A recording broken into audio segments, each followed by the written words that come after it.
Fala galera, começando mais um CambuCast, o podcast da Cambuca. E hoje eu quero falar sobre os superpoderes das perguntas. E claro, o diferencial das pessoas, dos curiosos, que sabem fazer as perguntas. Já dizia aquele filósofo iluminista francês Voltaire: julgue o homem pelas perguntas que ele é capaz de fazer e não pelas respostas que ele dá. Já ouviu falar essa frase? Bom, roda aí a vinheta e vem que hoje o papo tá brabo.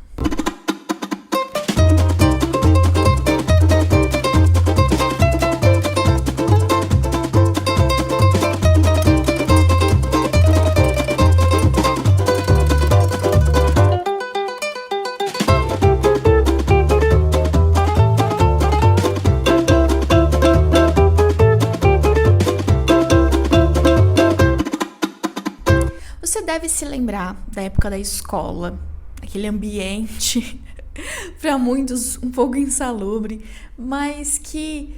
Sabe aquele aluno que sempre levantava a mão para fazer pergunta para a professora? Para os outros colegas ele é dito como chato, metido, né, que tudo pergunta. Ou já imagina aquela cena que a professora te aponta, te faz uma pergunta, você estremece, já imaginou dizer: professor, eu não sei a resposta? Bom, naquele cenário parecia até mesmo um pesadelo, né? Divo e diva mesmo era aquele que tinha a resposta na ponta da língua, que sabia. A professora perguntava, ele dava a resposta. Tanto mais tanto é quanto? Qual a capital do Chile? Ele tinha as respostas. Agora, Deus o livre, se fosse perguntado para mim, eu não ia saber responder.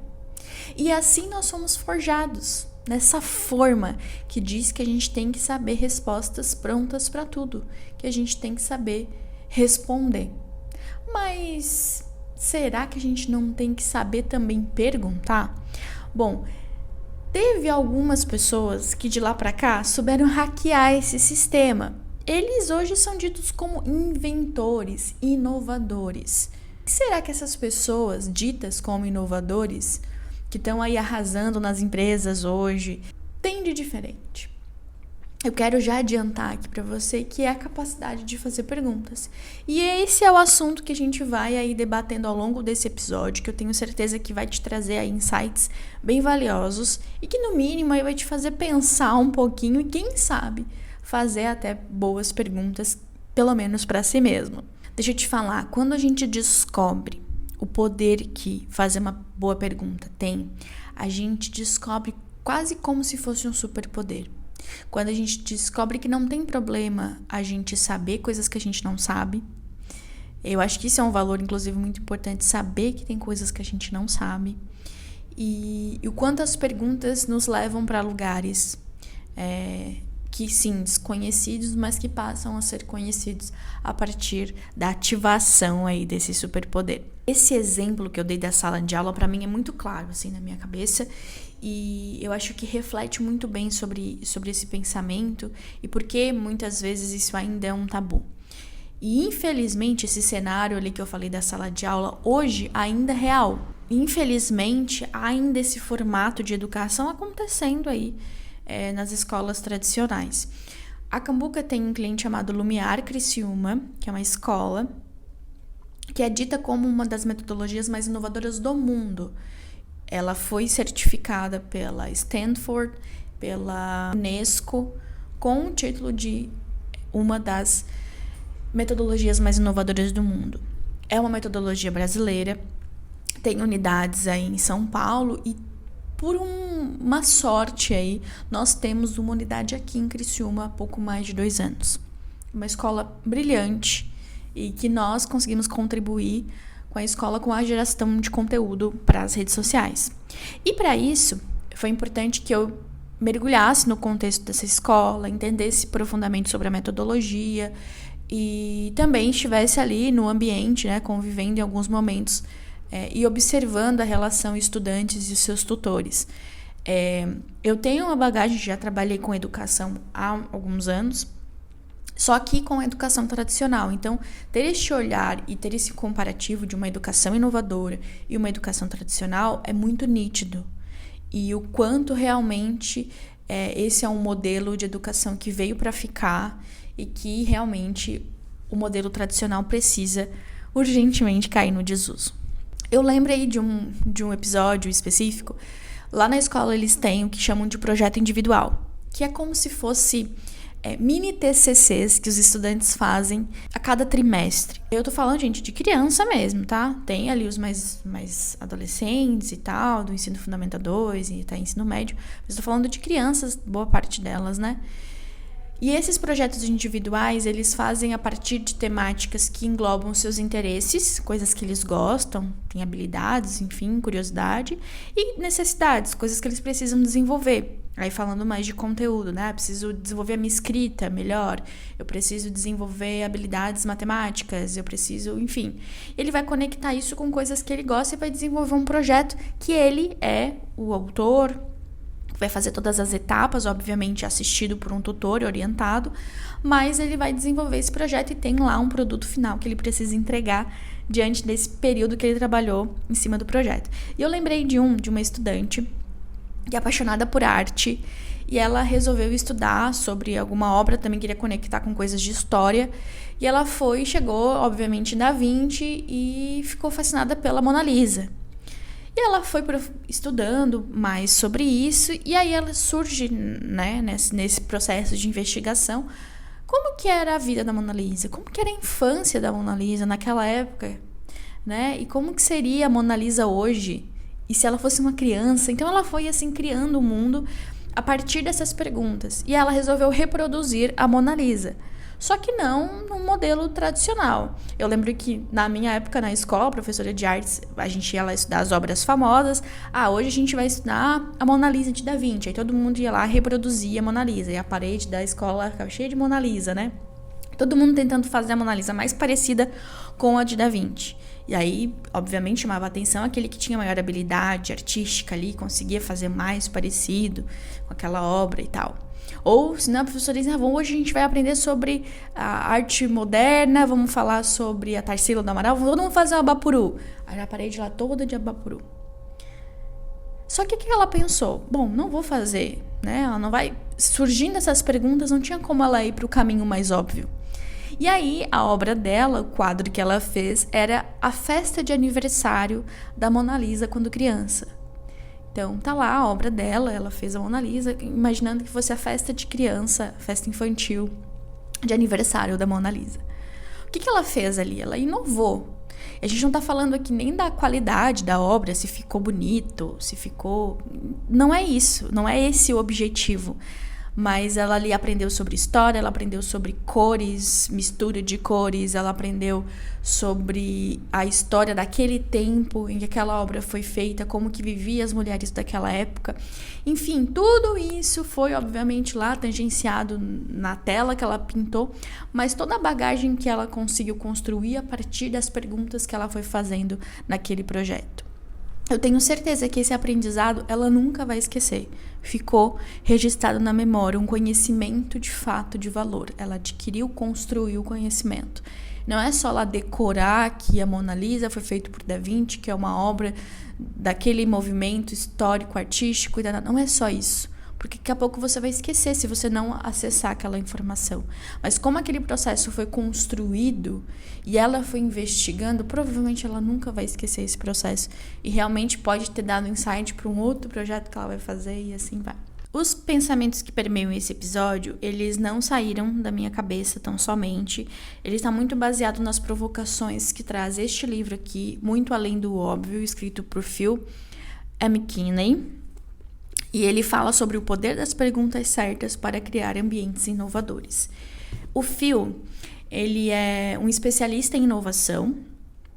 Ele trabalhou muitos anos dentro do departamento, como líder do departamento de inovação da HP, lá no Vale do Silício. Então, boa parte do livro ele traz experiências desse contexto, em que só o departamento que ele era responsável no HP correspondia...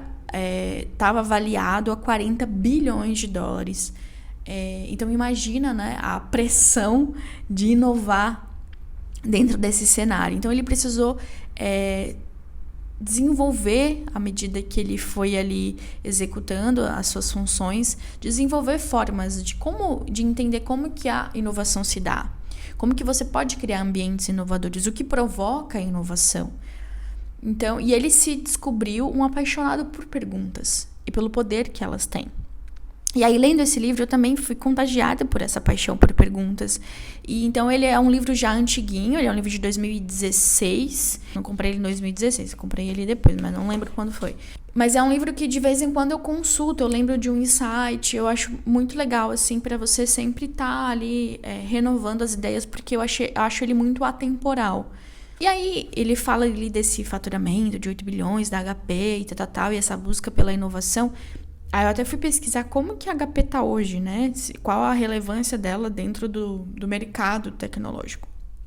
Eu achei muito interessante que a HP hoje, ela continua sendo muito relevante, ainda é referência de inovação, mas eu percebi que ela buscou, dentro das possibilidades que ela tem ali, meio que nichar dentro do universo tecnológico, né? Então, hoje ela é referência na área de PCs, que a gente chama, né? Então, computadores desktop, notebooks e tal. E também muito para empresas. Então, empresas que precisam de muitos equipamentos. Ele é líder, obviamente, na arte. Ele é líder na parte de impressoras também. Mas eu achei isso muito legal, e provavelmente esse insight de você buscar ser mais especialista naquilo vem dessa busca por conhecer e investigar o seu mercado, o seu cliente e tudo mais, e também entender aquilo que é bom, né, que sabe fazer muito bem. Eu acho que isso é muito interessante e é o que tem mantido ela viva no mercado, né, ativa ainda e relevante, o que é muito importante dentro desse segmento relacionado à tecnologia. Mas vamos lá. Nesse livro, ele fala, cara, é muito interessante, é bem profundo, ele fala até de um sistema, de como que faz perguntas, como é que se constrói uma boa pergunta. Eu não vou conseguir aprofundar muito aqui, porque precisaria de muitos episódios.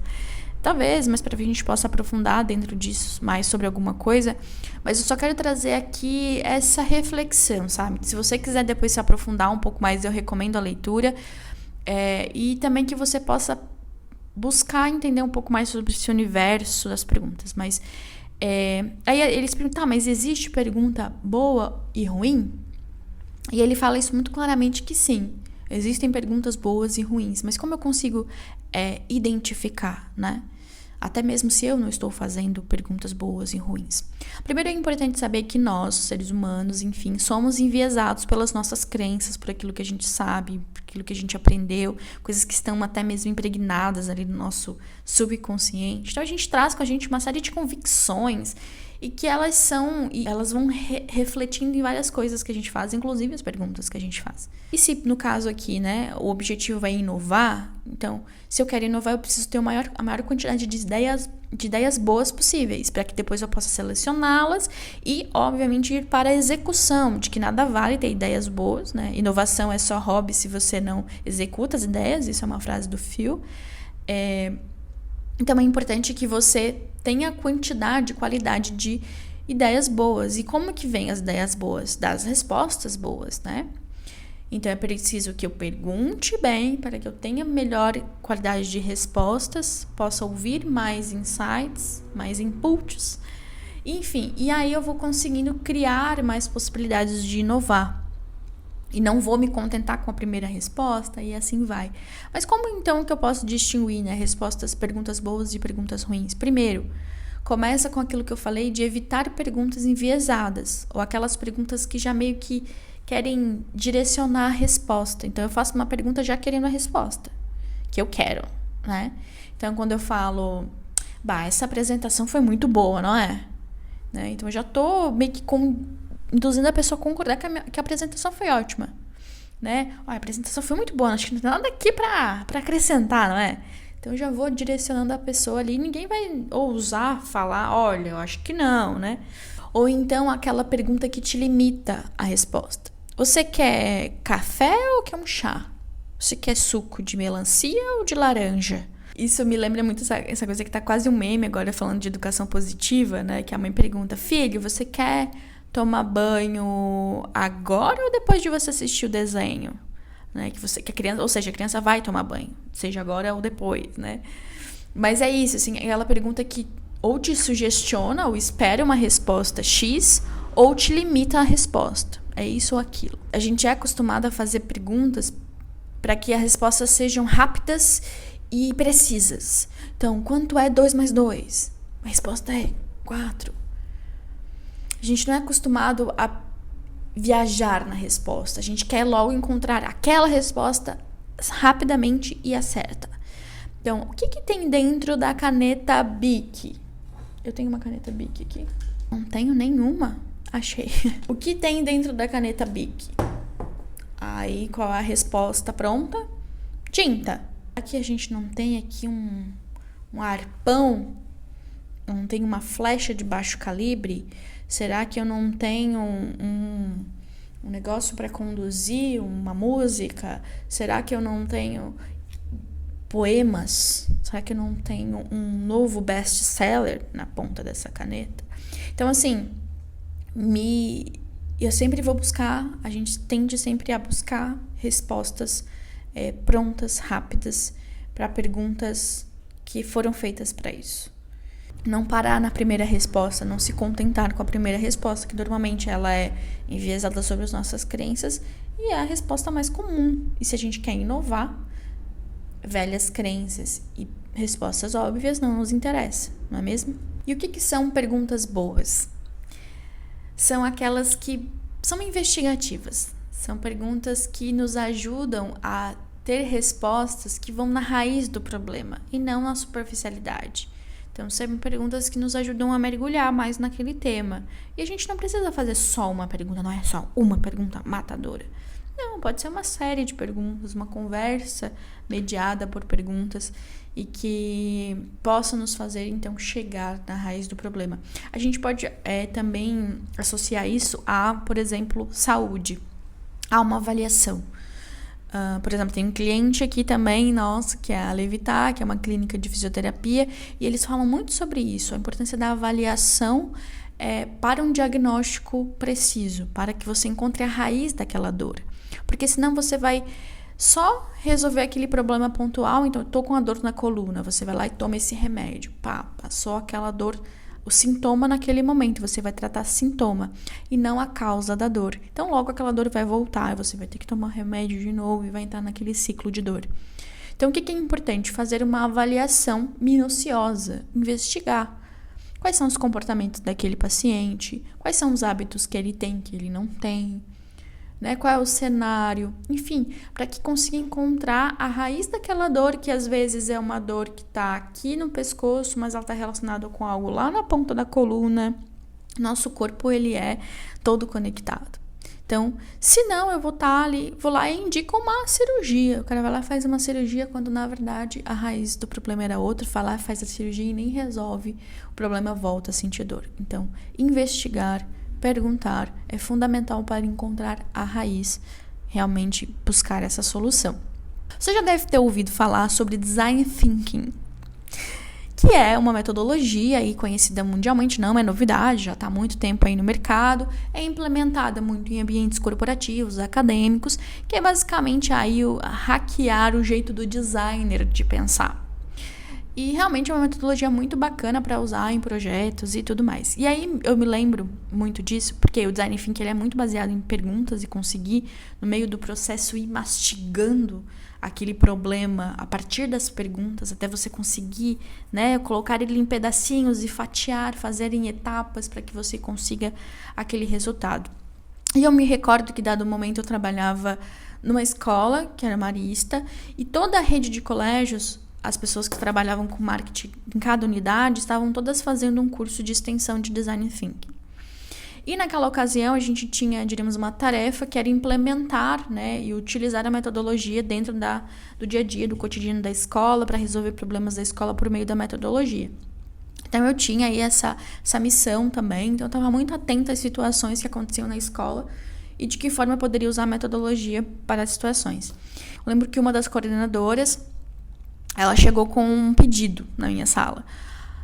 que era pra gente adesivar, fazer um adesivo, uma plotagem em uma porta de uma sala, que era uma sala diferente, que ali tinha uma turma que ficava de um período integral na escola, então ela tinha uma dinâmica diferente, e era muito importante a adesão daqueles alunos nessa proposta da escola ali, que era esse período ampliado. E aí, então, a ideia era, ela chegou lá com isso, eu quero plotar a sala. E aí, normalmente, o que a pessoa faz? Beleza, qual que é a medida? O que tem que ter alguma coisa escrita? É uma imagem? Você vai ali, faz o famoso briefing e faz a arte, manda, vem a empresa, plota, tá feito o negócio. Mas aí, o que eu resolvi? Vou usar o design thinking aqui, como que isso pode ser diferente? Como que a gente pode inovar nessa situação? E aí, o que a gente resolveu fazer? Eu comecei a perguntar, mas por que tu quer plotar? O que tu queres? Qual é o objetivo disso? Tal, lá. E investigando, a gente descobriu que, na verdade, tava rolando uma certa insatisfação. Os estudantes não estavam muito à vontade no ambiente. Alguns queriam ficar mais tempo fora da sala do que dentro da sala. Não estava um ambiente que eles estavam curtindo ficar. E era muito importante, né, que eles gostassem daquele espaço, que pertencessem a eles e tal. Aí, enfim, a gente fez uma série de etapas dentro desse processo. A gente resolveu que não era a porta que ia resolver aquela situação. Então, a gente resolveu chamar os alunos e fizemos com ele uma série de levantamento de coisas que eles queriam mudar na sala. Então, a gente resolveu redecorar a sala. A gente resolveu pintar as paredes, colocar objetos decorativos que eles gostassem, colocar um espaço ali para eles descansarem, com puffs, com jogos, uma série de coisas. E o resultado final foi que a gente mudou toda a estética da sala. A gente fez uma parede lá que eles pudessem desenhar com giz interativa. Eles escolheram as cores que eles queriam, os objetos, enfim, foi muito legal. O resultado da sala a gente fez com recursos que a gente tinha ali, porque não era algo que tinha sido planejado, então a gente fez com poucos recursos. A gente mesma ali a gente não contratou nenhum profissional, a gente mesma ali foi escolhendo, foi fazendo, mas foi muito legal, a sala ficou muito maravilhosa e a gente percebeu a mudança do comportamento dos estudantes, gostarem mais de estarem ali, de chamar os outros colegas para conhecer a sala ali deles, então foi muito legal, a gente conseguiu o objetivo e até hoje não sei porque faz muito tempo, mas assim, a porta nunca foi adesivada. E eu vejo isso diariamente nos meus atendimentos, no meu trabalho. Que às vezes chega o empreendedor, chega o cliente falando, olha, eu quero um logo, preciso de um logo. Então, se você não está muito afim de inovar, o que você vai fazer? Então, vamos lá, vamos preencher o briefing aqui, a sua empresa, o nome, o que é, segmento, e vou entregar um logo. Mas eu sempre procuro entender, mas será que é o logo mesmo que precisa? Por que você acha que está no momento de ter um novo logo? Por que você acha que precisa desse redesign? O que você quer passar com esse redesign? No fim, muitas vezes a gente descobriu que não era nem o logo que precisava mudar, que o problema estava em outra ponta e que não se fazia necessário esse projeto. Às vezes a gente descobriu, não, realmente preciso do logo e outras coisas também. Então, isso eu vejo o tempo todo. Se a gente para na primeira pergunta que nos é feita, não questiona, não busca a resposta mais completa, enfim, a gente acaba fazendo mais do mesmo, né? E não resolvendo os problemas de fato, a gente acaba só protelando, né? E isso de as perguntas convertem, gente, é muito fato. Convertem, aí vamos falar realmente de venda mesmo, convertem os seus clientes. Quando eu comecei a empreender, aí eu entrei nesse mundinho do empreendedorismo, né? Os meus amigos, na época, meus colegas, enfim, a gente ia para curso, para palestra, aquele momento que você tá bem animado, assim, entusiasmado. Eu me enfiava tudo quanto era curso e palestra e tal, e me apresentavam que era muito importante, me falavam que era muito importante que eu soubesse vender. Que precisava, além de ser designer e tal, que eu fosse uma ótima vendedora. E eu, será? Não sei o que, negócio disso e tal. Aí, realmente é importante, é uma das coisas que eu vou precisar fazer. E aí eu ia para esses cursos, pra essas coisas, lia muito sobre. E aí eu descobri que, assim, vender então é fazer pergunta? Por porque eles falavam, quando o seu cliente dizer isso, você tem que dizer aquilo, você chega e pergunta tal coisa, ele responde aquilo, mas aí você responde isso. Era um script, um jogo de palavras, e como você ia conduzindo essa dança, né, da venda. E é muito baseado em perguntas. Eu assim, é isso então? Algo que parece tão complexo e misterioso. Nossa, preciso ser uma boa vendedora, preciso saber vender. E saber vender está muito relacionado com saber perguntar. Isso é muito, muito interessante. Não vou também aprofundar esse papo aqui, mas quem sabe para um outro episódio a gente pode falar mais sobre esse rolê de vendas, mas que é impressionante. E aí, isso casa muito com o que eu estava falando das vendas convertem, porque muitos clientes vêm e relatam o seguinte: lá no Instagram, no WhatsApp, as pessoas vêm e perguntam valor. E desaparecem. Você vai lá, responde o valor, elas nunca mais te respondem. Parece um fenômeno, né? Por que isso acontece? Porque as pessoas só querem saber preço, só querem desconto, porque é tudo pobre, ninguém tem dinheiro pra comprar, ou porque elas não estão percebendo o valor, não entendendo o que eu tô vendendo aqui é muito mais do que o produto, ou no serviço, enfim, bababá, reclamam. Como é que eu faço, então, pra vender high ticket? Porque eu quero vender high ticket, porque essas pessoas querem... E eu acho, aí é uma opinião minha, que isso tem muito a ver, essa pergunta sobre o valor, tanto do lado do cliente quanto do nosso lado aqui de responder, tem muito a ver com essa capacidade de pergunta-resposta. Eu acho muito isso. Primeiro, por que será que o cliente vai lá e só pergunta valor? E não coloca mais nada? Por que ele coloca essa palavra valor e um ponto de interrogação? Cristo, ele não leu o que eu postei? Ele não tá lá escrito? Por que ele só quer saber isso? Por que ele não pergunta outra coisa? Eu acredito que isso tem muito a ver com a dificuldade, com a falta de capacidade de perguntar, de saber o que perguntar. E às vezes nosso primeiro instinto é de perguntar o preço. É uma forma de começar uma conversa. Ou pedir um orçamento, eu queria um orçamento disso. Porque a gente não sabe nem o que perguntar diante daquela situação. Tem que tornar essa conversa relevante para que não pare ali só no preço.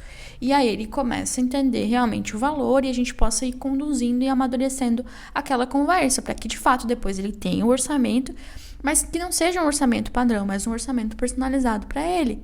A gente tem lá clientes que são advogados, a pessoa vem contando a vida ali, o que eu faço, doutor? Tipo, já pedindo uma consultoria ali no direct. Que ele não possa ali receber uma consultoria do nada numa pergunta que ele me faz no Instagram. Não é justo que isso aconteça. Provavelmente eu vou dar uma resposta rasa, ele não vai ter a resposta precisa, vai sair insatisfeito, não vai se tornar meu cliente, não vai resolver o problema. Então, aí daí eu posso concordar com ele, né? E dizer, realmente, a situação é isso. A gente acredita que pode te ajudar a resolver, mas para isso é importante que você venha aqui, que a gente te conheça, entenda as possibilidades e você possa avaliar com mais atenção e tal. Mas é isso. Não se contentar com a pergunta rasa que o cliente faz, entendendo que muitas vezes é a dificuldade que ele tem de fazer a pergunta. Às vezes ele não conhece profundamente a sua área, ele tem vergonha de fazer uma pergunta ignorante. Tem tudo isso. Então, não desiste sempre daquele cliente que vem só querer preço. Às vezes é só a forma que ele tem de perguntar, tá certo? Bom, só pra fechar, eu não acredito que tenha um script pronto, tá? Perguntas exatas, perfeitas, que se você fizer tal pergunta, você vai ter a resposta. Não é isso. Eu acredito que existe a criação de um repertório, existe a intenção de você criar ritmo, de você criar contextos, de você estar disposto a perguntar, a investigar, né? Não ter a preguiça desse processo, de querer, né, ter pressa, de querer a primeira resposta pronta e tudo assim. Não é assim que se faz inovação. Ela é um processo. E eu acho que é preciso estar afim, né, e disposto a conduzir a dança, para que você tenha, né, isso rolando, né? Bom, é isso, espero que tenha ajudado você a pensar e vamos agora para o quadro Tô Amando? Tô Amando. E hoje, obviamente, na verdade vai ser uma indicação, né? Que são coisas que eu tô amando, sempre amei, desde que eu conheço, que são esses dois livros aqui. Esse eu já falei pra vocês, que é O Muito Além do Óbvio, e esse outro aqui, que eu acredito que ele é meio complementar, que chama Pense de Novo. E ele fala muito desse desenvolvimento de você não se contentar com a primeira coisa que te aparece, né? Da aprendizagem contínua, de estar aberto a aprender com pessoas diferentes. Pense de novo, demonstra com clareza e bom humor que é possível manter a mente aberta sem perder o poder de convencimento, nem a autoconfiança. Se conhecimento é poder, saber que não sabemos é sabedoria. Então é isso. Esse foi o CamboCast de hoje. Espero que você tenha gostado. Se esse é o primeiro episódio que você está ouvindo ou assistindo, recomendo que você dê uma espiadinha nos outros episódios. A ideia é que a gente tenha um episódio por mês, que é o que eu consigo lhes oferecer no momento. Quem sabe futuramente eu aumente ou não, enfim. Não tô colocando meta, se eu alcançar eu dobro, se não também não sei. Além do CamboCast, a gente também tem os artigos no blog, para você que gosta de ler. Muitos temas relacionados aos episódios estão lá no blog também, bem bacana. Fica aí a dica para leitura. E é isso. Espero você aqui no próximo episódio. Tchau, tchau.